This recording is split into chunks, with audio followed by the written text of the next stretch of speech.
समाज में ना ये प्रश्न करने की हिम्मत रह गई है और ना इसका उत्तर देने की हिम्मत रह गई है।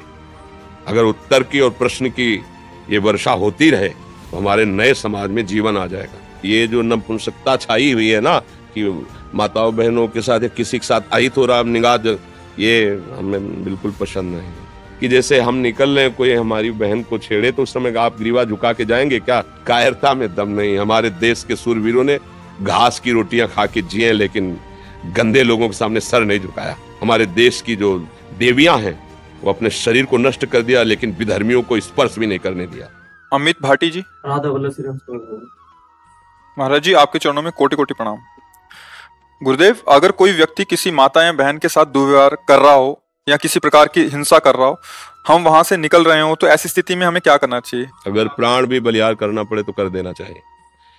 रक्षा के लिए अगर कोई हमें मार भी दे तो उसे भगवत कृपा प्राप्त होगी। उस समय ये जो नपुंसकता छाई हुई है ना कि माताओं बहनों के साथ या किसी के साथ अहित हो रहा निगाह, ये हमें बिल्कुल पसंद नहीं है। अवसर मिले ना, जो दशरथ जी को सौभाग्य नहीं मिला वो जटायु जी को मिला है। दशरथ जी पिता हैं, लेकिन भगवान की गोद में प्राण नहीं छोड़े। भगवान के विरह में प्राण छोड़े हैं, लेकिन जटायु जी भगवान की गोद में प्राण छोड़े हैं। जानते हो क्यों? क्योंकि उन्होंने सियाजू के लिए अपने प्राणों की बाजी लगा दी। सियाजू को रावण हरण कर लिया। जानता है जटायु कि मैं रावण के सामने क्या हूं। बड़े बड़े दिक्पाल कांपते हैं, लेकिन एक पक्षी जटायु अपने पंख को प्रहार से उसको रावण को विचलित कर दिया। चोंच पंजे पंख के प्रहार से कि तुम्हें माता को नहीं ले जाने देंगे, सीता जी को नहीं ले जाने देंगे। उस चंद्रहास के द्वारा पंखे काट दे, व्याकुल होकर गिर पड़ा। हार हम आगे पड़ा जटायु देखा, चितवत राम चरण की रेखा। भगवान ने गोद में उठा। अंत्येष्टि के अंत समय उसका भगवान की गोद में प्राण निकला। और जो दशरथ जी की अंत्येष्टि क्रिया भरत जी ने की, राम जी ने स्वयं अंत्येष्टि क्रिया जटायु जी की। समझ रहे ना? दूसरों की रक्षा के लिए यदि हमारे प्राण भी चले जाते हैं तो हमें भगवान की कृपा प्राप्त होगी। इसमें नहीं, ये आज बहुत ही निंदनीय वृत्ति आ रही है, कायरता जिसे कहते हैं। ये बहुत किस बगल में हम देख रहे हैं कि दुर्व्यवहार कर रहा है, वो इसे पीड़ा पहुंचा रहा है, और हम अपना सर झुका के इसलिए चलाते कि मेरा तो नहीं ना, वो मेरी बहन तो नहीं ना, मैं तो सुरक्षित हूं ना। अगर हम उसको कुछ बोलेंगे तो कहीं हमें ना मार दे, कहीं हम ऐसा कैसे हो सकता है? अगर इतनी व्यवस्था हमारे दिमाग में स्वसुख की छा गई है तो मनुष्य कहलाने योग्य नहीं है हम भाई। पशु कहलाने योग्य है, मनुष्य तो कहलाने योग्य नहीं है। एक बार अपने स्वरूप में आ जाओ, भगवान के अंश हो। एक बार आ जाओ। मरना एक बार है, 100 बार नहीं। ध्यान रखना, 100 बार नहीं मरना है, एक बार मरना है, और वो निश्चित समय है। कोई बिना समय के मार नहीं सकता, क्योंकि एक ही भय होता है जो डराता है, कहीं मृत्यु ना आ जाए, और वो हमने स्वीकार कर लिया है। बस फिर देखते हैं, यही स्वीकार करके बाबा जी बने थे कि अब मैं मरा। बच्चा थे, कौन रखेगा, कहां रखेगा, क्या भोजन मिलेगा, कैसा मिले, पहले घर के निकलने पहले ही मन ने ऐसा मारा कि अगर ठाकुर जी की कृपा न होती तो पहले ही बाण में गिर जाते। जो एक गांव से बाहर निकले जन्मभूमि से, तो ऐसी प्रेरणा मन में, क्या भोजन कैसे मिलेगा? बच्चा थे, कौन रखेगा, कैसे, क्या, कहाँ, यहाँ तो अम्मा है, परिवार है। तुरंत आया कि अब तो मरा, अब भगवान जैसे रखेंगे, भगवान के लिए मरेंगे। देखो आपके सामने में पूरा जीवन हो गया।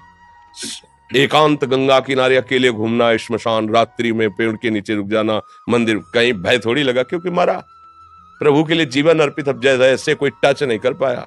हाँ, उनका विधान है तो कोई गाली देगा, कोई अपमान करेगा, थोड़ा मजबूत करने के लिए ऐसे कोई। तो ये तो होना चाहिए कि जैसे हम निकल रहे हैं, कोई हमारी बहन को छेड़े तो उस समय आप ग्रीवा झुका के जाएंगे क्या? मारो मती, उसको बंदी बनाकर, हमारा कानून है, कानून को अर्पित करो। हिंसा करके तुम नया अपराध मत करो, पर कोशिश करो बचाने की। उसको बचाओ और उसको बंदी बनाने की। यदि उसमें कुछ होता है तो भगवान जाने। बात समझिए, हमारा उद्देश्य हिंसा करना नहीं होगा। बचाव पक्ष में, अगर बचाव पक्ष में हमारे प्राण चले जाएं या कुछ भी हो जाए, वो भगवान जाने, पर इस पर तो उतरना चाहिए। ये नहीं होना चाहिए। ऐसा व्यवहार ना तो कभी करे किसी के साथ, और जहां तक हो सके ना होने दे। तो भगवान आपके साथ है, ये भी बात समझ लो। और जब भगवान का पावर आपके साथ है तो फिर कोई परास्त नहीं कर सकता। और अगर कायरता दिखाओगे तो फिर कायरता में दम नहीं। हमारे देश के सूरवीरों ने घास की रोटियां खा के जिए, लेकिन गंदे लोगों के सामने सर नहीं झुकाया। विधर्मियों के सामने आप पढ़ो, बड़े बड़े चरित्र, महाराणा प्रताप आदि बड़े बड़े हमारे देश की जो देवियां हैं, वो अपने शरीर को नष्ट कर दिया, लेकिन विधर्मियों को स्पर्श भी नहीं करने दिया। तो हम उसी भारत देश के हैं। थोड़ी आधुनिकता आकर के गंदे विचारों को बढ़ावा दे रही, लेकिन हमारा देश धर्मगुरु है। भारत देश धर्मगुरु है। यहाँ एक से एक महापुरुष पैदा हुए हैं। जब तक अपने प्राणों का मोह रखा जाएगा तब तक धर्म पर चलना कठिन हो जाएगा। पूज्य श्री गुरु गोविंद साहब जी ने पंच प्यारों की जो तैयारी की थी वो इसी बात की थी। साइड में कोई हमें प्राण दे, जीवन दे, मैं उसे स्वतंत्रता दिलाऊंगा। लाखों की सभा में एक खड़े हुए, आओ अंदर। और ऐसा लीला की कि रक्त की धार बाहर दिखाई दिया कि और कोई 5 खड़े हुए थे पूरी सभा में। तब कहा था 1.25 लाख से एक को लड़ाऊंगा, क्योंकि इन्होंने प्राण समर्पित कर दिया ना। अब इनको ऐसा बनाऊंगा कि इनके सामने 1.25 लाख भी नहीं टिक सकते। क्यों? प्राणों का मोह छोड़ दिया ना। प्राणों का मोह छोड़ दो, सब भयभीत हो जाएंगे, क्योंकि सबका भय यही होता है कि मैं मरूं ना। और पापी पुरुष में ज्यादा हिम्मत नहीं होती, ध्यान रखना। हम लोग केवल प्राणों के भय से भयभीत होकर अधर्म सह रहे हैं। अगर आप अपने प्राणों का भय त्याग दें तो पापी जो पाप करने वाला है वो भयभीत, रावण भयभीत होके गया था सिया जी के लिए।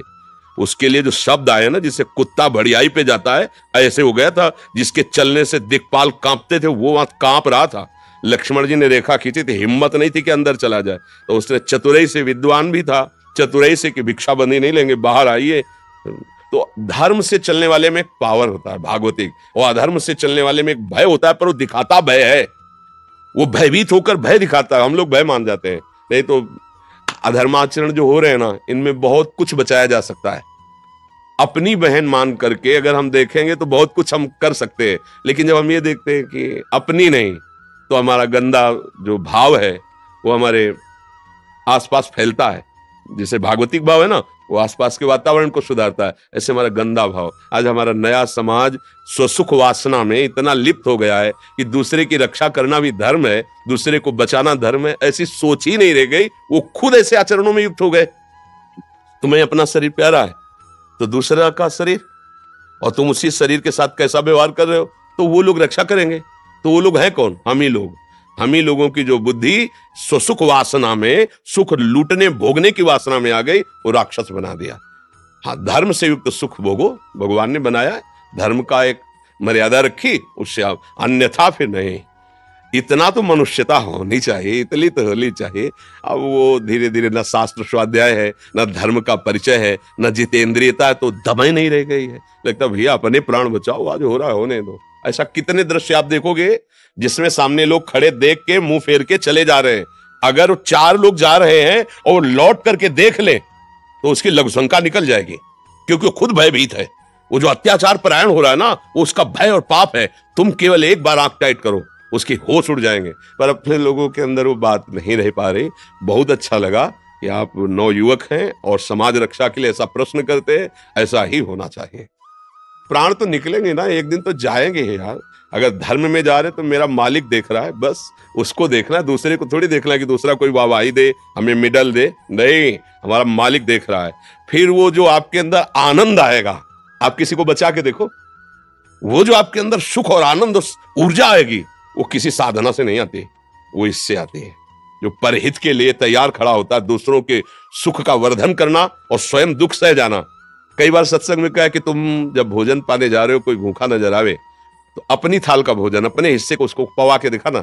जब वो पा ले, फिर आप अपने हृदय में देखना, जीवन भर पाते रहो, वैसी शांति और शीतलता नहीं आएगी जैसा उसको पवाले से आएगी। कोई गरीब भूखा है, अपने हिस्सा अन्न का दे दिया, और अगर कोई कष्ट में आपने बचा लिया, तो भारी विपत्ति जो तुम्हारे ऊपर कभी भी आने वाली होगी, उस समय भगवान तुम्हें बचाएगा, क्योंकि तुमने किया ना ऐसा अच्छा कर्म। हाँ, जो अरे, तो फिर वो भी कहेंगे अरे भोगो अपने कर्मों का फल। हमें बहुत अच्छा लगा, क्योंकि आज हमारे समाज में ना ये प्रश्न है और ना इसका उत्तर है।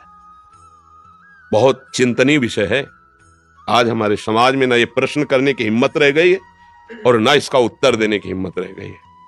अगर उत्तर की और प्रश्न की ये वर्षा होती रहे तो हमारे नए समाज में जीवन आ जाएगा।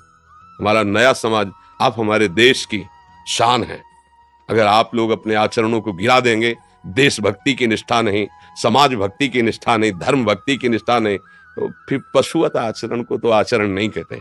फिर हमारी पशु में क्या भेद वृत्ति रह गई? वो जो खा पी रहा है, भोग रहा है, बस उतना ही। हमारा क्या जीवन? हमारा जीवन ऐसा कुछ होना चाहिए जो उनसे विशेष हो, विशेष जीवन हो। इसलिए हमें मुझे बहुत अच्छा लगा। आपकी भावना को प्रणाम करते हैं और सब ऐसी ही भावना से युक्त बनो। अपने जीवन में कम से कम किसी के काम आ गया जीवन ना, माता पिता भाई बंधु पड़ोसी परिवार देश। देखो ना हमारे देश के वीरों को देखो, जैसे लोग ब्याह में नहीं प्रसन्न होकर के खुशी होकर जाते हैं, ऐसे फांसी पे चढ़ने के लिए तो विदेशियों के दिमाग काम नहीं करते कि भारतीय है क्या चीज।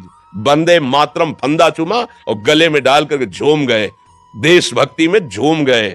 उनको लग रहा था मरने के लिए तो अच्छे अच्छे को होश खराब हो जाते हैं, और ये भारतीय मरने के समय मुस्कुरा रहे और ऐसे जा रहे जैसे दूल्हा बनने जा रहे हो। वंदे मातरम जय हिंद और फांसी का फंदा लगाया।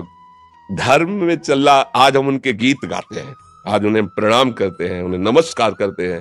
नहीं, पशुओं की तरह मर गए, कौन जानता है, कीड़े मकोड़े की तरह। अगर धर्म किया तो जैसे यहाँ स्वागत सम्मान आपका, तो वहां परलोक में भी जिसकी यहाँ निंदा होती ना, दूसरों को सताता रहता था, तो नरक में भी उसकी। और जब यहाँ होता है कि ऐसा समाज सेवी, ऐसा धर्म से चलने वाला, तो उसका वहां सम्मान होता है, क्योंकि मालिक देख रहा है ना, ये कर्म भूमि, ये